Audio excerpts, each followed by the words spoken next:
Everyone warned her before she left her home planet. The elder diplomats pulled her aside and whispered, "Be careful of the humans, especially the males.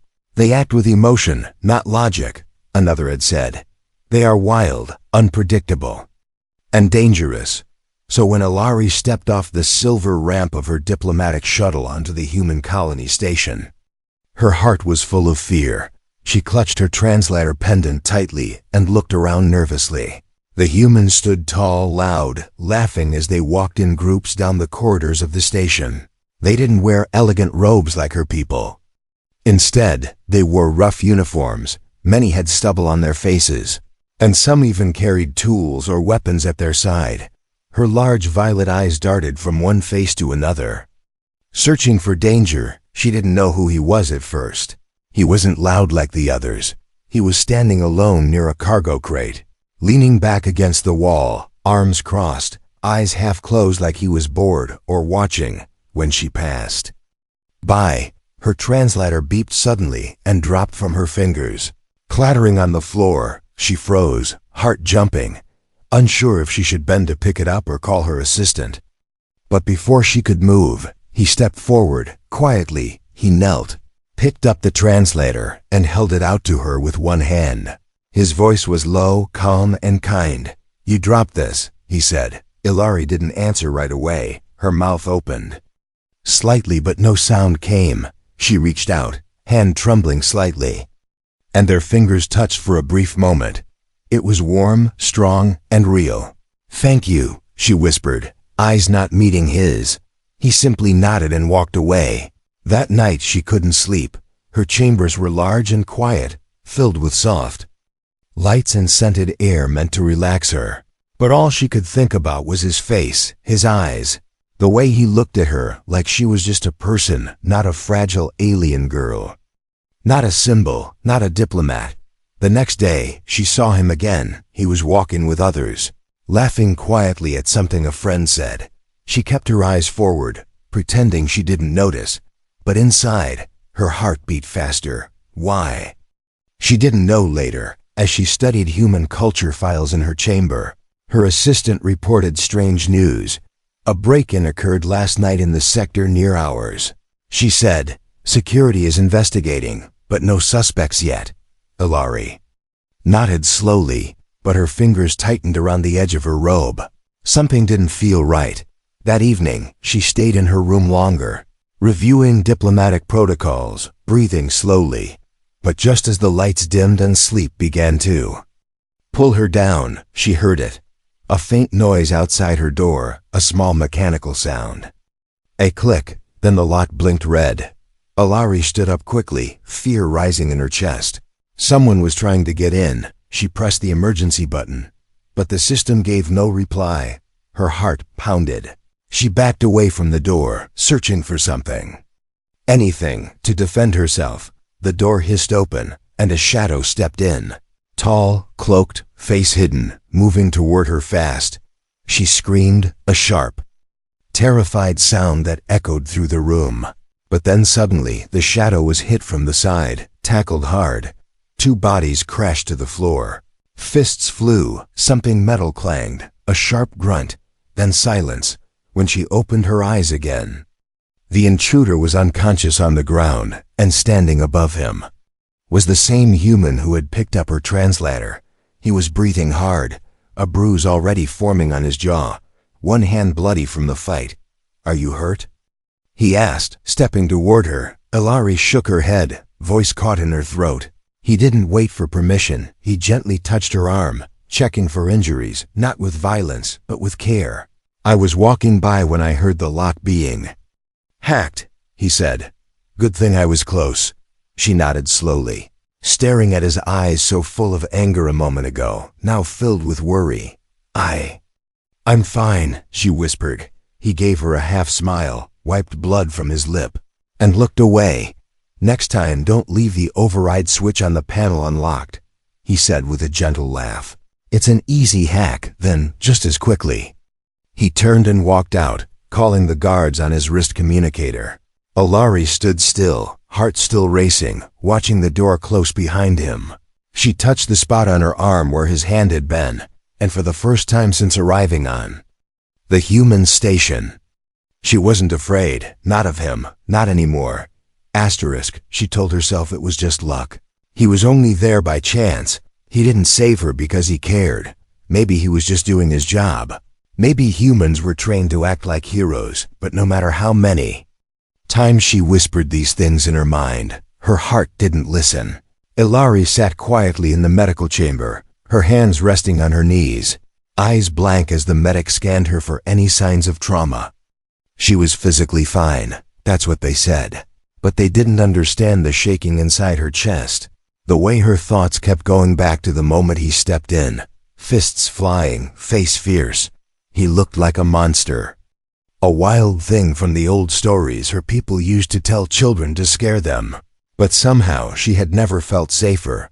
That confused her more than anything else. Later that day, the station council called for a security meeting, and she was asked to attend. It was formal, cold, and full of tension. The human who saved her sat in the far corner, his arms crossed again. But this time a fresh bandage covered one hand. He didn't speak, not until one of the elder alien diplomats pointed at him and said, "And what was your reason for being outside her room at such a time, human?" The whole room turned to him. He looked up slowly, then answered in that same calm voice, "I was walking past, heard something strange, then I heard her scream. She is our guest, isn't she? I figured someone should check on her." There was silence, heavy and uncomfortable. The diplomat scoffed quietly. "And did you think it was your place?" "No," he replied, eyes not blinking. "But I didn't see anyone else running." Ilari's fingers gripped the edge of her seat. She wanted to speak, to say thank you in front of them all. But her voice stayed locked behind her lips. After the meeting, she walked the quiet corridors alone, her thoughts chasing each other like shadows. She didn't expect him to be standing there, near the observation window that looked out into the stars. He didn't speak right away when she stopped beside him. For a while, they both just stared at the stars, pretending the silence wasn't heavy. Then he said, "You okay?" She nodded slowly. "Yes." He nodded too, then added, "Some people here think I'm too aggressive, too loud." "I heard," she replied, eyes still on the stars. "They call humans beasts behind closed doors." He smiled, but it wasn't warm. It was tired. "I get it," he said. "We don't look like you, act like you. But not all of us are monsters." She looked at him then, really looked, and something inside her softened. "I never thought you were a monster," she whispered. "I was just afraid." He turned toward her, eyes surprised, then relaxed. "Fear's normal," he said. "But you didn't freeze, you screamed, and that saved your life." Ilari didn't know why, but she smiled at that. A tiny smile, barely there. The next day, she was called to continue the peace talks. She walked into the meeting hall with her usual grace, her face calm, her robe perfect. But inside she still felt unsteady. He was there too, standing guard now. After the incident, humans had increased protection around the diplomats. They stood on opposite sides of the room, but their eyes met more than once. Every time they did, she looked away too quickly, and his lips curved in a half smile like he knew. During the break, she stood near the refreshment table, pretending to examine a strange earth fruit. When a voice behind her said, "It's sour," she turned, and there he was again, casual, like nothing unusual had happened between them. "You eat it anyway?" she asked, raising a brow. He nodded. "Yeah, it wakes you up." She laughed softly, caught off guard by his answer, and he seemed pleased by that. For a moment, it felt like they were alone on the whole station. But her assistant walked over, stiff and formal, eyes flicking between them, and the spell broke. Later that evening, back in her room, Ilari found herself standing in front of the mirror. She touched the edge of her cheek where his hand had brushed away dust after the fight. She had not told anyone about that moment, and she never would, but her heart remembered, and it beat a little faster every time it did. And outside her door, unnoticed, a security camera blinked red. recording everything, even the way her smile appeared when she thought no one was watching. The station had hundreds of voices, hundreds of lights, hundreds of doors, and yet, Ilari always noticed one. He didn't speak to her often anymore, not with words, but she felt it in the way he looked at her, not like a diplomat or an alien, but like a person who mattered each time she entered a hall and found him standing nearby. A strange feeling sparked in her chest, not fear, not duty, something else. Something she couldn't name. She told herself it was wrong. She reminded herself of her mission, her rules, her people. But none of that stopped her heart from reacting when their eyes met across the room. There was a strange pull between them. Quiet but strong. She noticed things she hadn't before. The way his hands moved when he spoke. The way he stood still when she was speaking. As if giving her space. One morning, during a scheduled systems tour, the station lights flickered and dimmed. A lockdown triggered, loud and sudden, sealing doors shut without warning. Ilari and her group scattered by protocol, but she took a wrong turn in the confusion. Her assistant's voice was lost behind a sealed corridor, and she was alone, unsure of which way to go. She tapped her communicator, but it buzzed with static. The hallway was silent, lit only by red emergency lights. Then she heard footsteps. She turned, expecting danger, expecting someone she didn't know, but it was him again. Like the universe had chosen him to always be nearby. "You all right?" he asked, stopping a few feet away. "Yes," she said quietly. "Just separated from my group," he nodded. "Stay with me. The doors will reset in 10 minutes. She followed him without a word, her steps light, her robe brushing against her boots. They didn't speak again, not for several minutes. Not until they found a small observation deck with a wide window and 2 chairs. He sat, then looked at her, but didn't invite, didn't pressure. Still, she sat beside him, the silence wrapping around them like a soft blanket. Outside the window, stars moved slowly past, distant and cold. Inside, their shoulders nearly touched, separated by barely an inch of air. She glanced sideways once and found him already looking at her. He didn't look away, and neither did she. For the first time, it felt like a conversation without words. He blinked slowly, a gesture of calm. She answered with a soft breath. Their bodies stayed still, but something between them leaned closer. When the lights flickered back to white and the station's systems rebooted, Ilari realized she was holding her hands tightly in her lap. To stop them from reaching out, he stood first, offering a hand not touching. Just an invitation. She hesitated, then took it. His fingers were rough but gentle. And she didn't let go right away. Later in her quarters, she replayed that moment over and over. Not the touch, but the silence, the way she felt seen, heard, without needing to explain anything. She had studied over 50 Earth languages during training, but not one of them had prepared her for the language of the eyes. The pause, the heartbeat. That night in her dreams, they didn't speak. They just stood beneath starlight, letting silence say everything. And when she woke, her chest felt both light and heavy at the same time. Somewhere deep inside her, she knew something was beginning, and it was far more dangerous than any political treaty. The message arrived in the middle of the night, flashing cold and blue on her screen. It carried no greeting, no warmth, only one sentence. Limit further contact with the human male. Ilari stared at the words for a long time, her lips pressed tightly together, her fingers frozen above the screen. The order came from the diplomatic corps, her superiors, the ones who had trained her, trusted her, and now warned her. She didn't ask why, because she already knew. They had seen the footage, the silent exchanges, the way her eyes lingered on him when she thought no one was watching. She deleted the message, but its weight stayed in her chest like a stone. The next morning, she walked the halls with perfect posture, with a diplomat's smile and the calm of a trained envoy. But when she passed him by the supply dock, and he tilted his head as if waiting for a word, she said nothing, just walked past. He didn't follow, but his eyes did.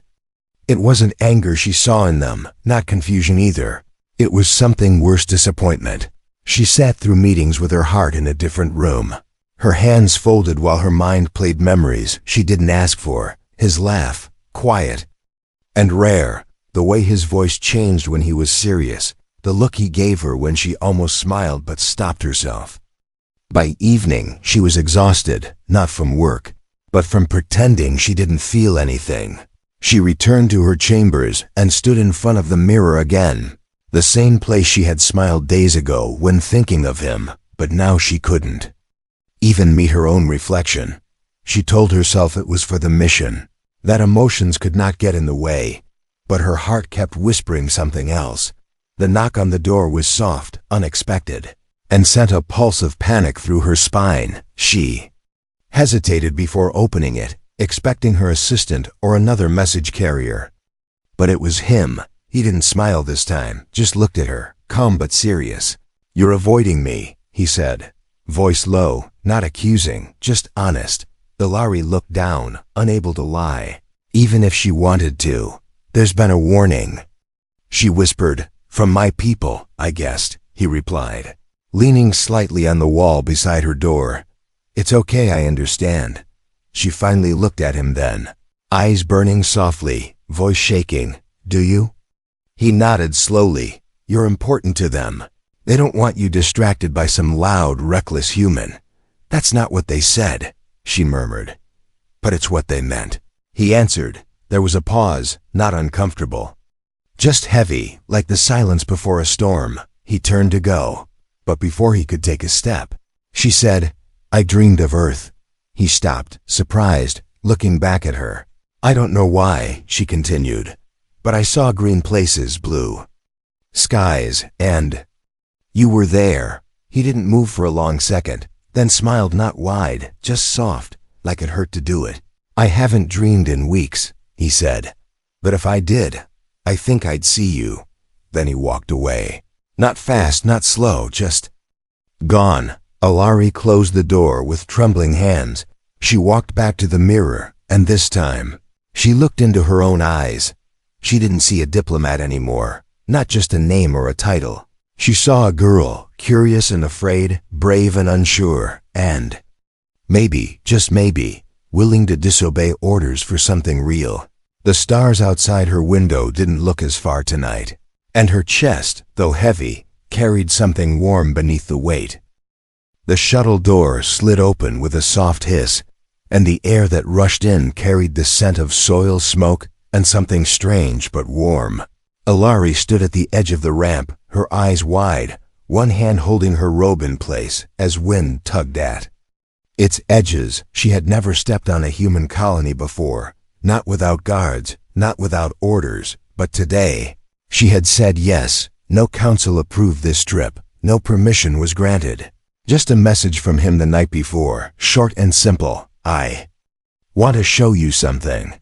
And somehow, without thinking too hard, she answered, "Where?"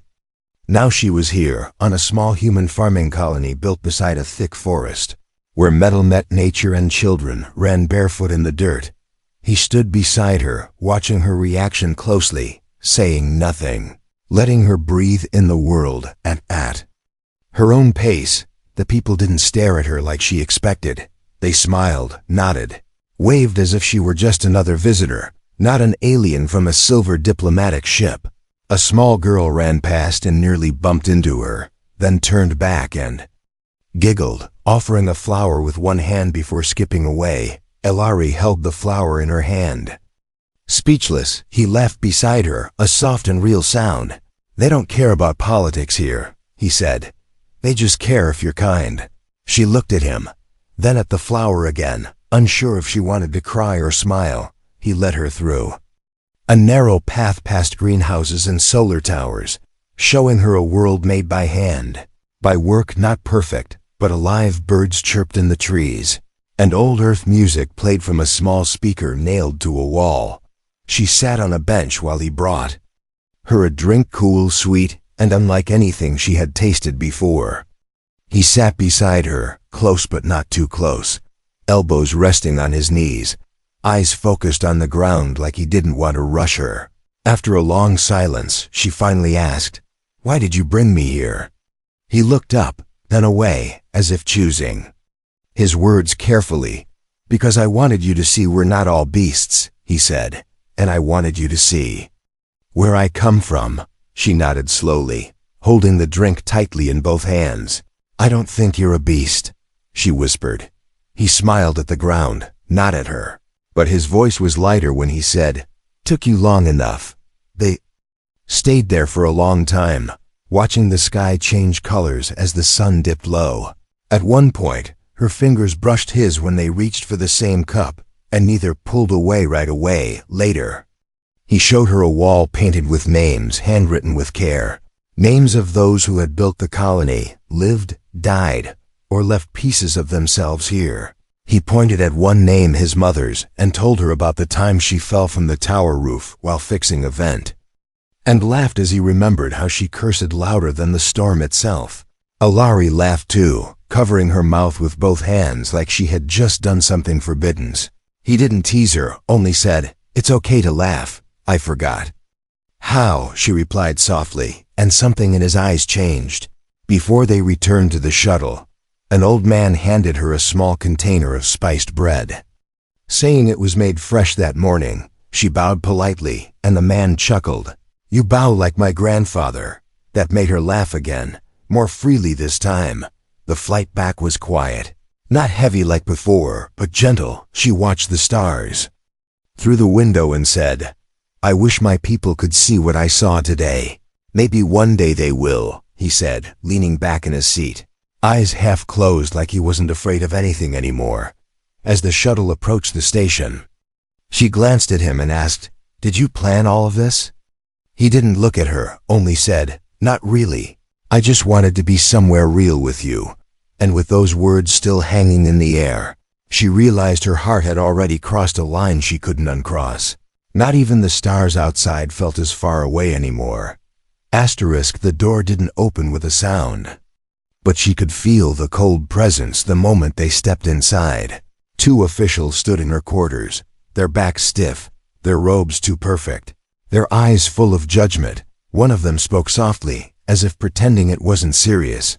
"You are being recalled, Ambassador Alari." She didn't answer right away, her mind moving too slowly to keep up with the words.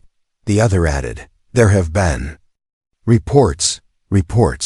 She thought of laughter, of hands that almost touched, of silences shared with someone she wasn't supposed to care about. Her body moved without thinking.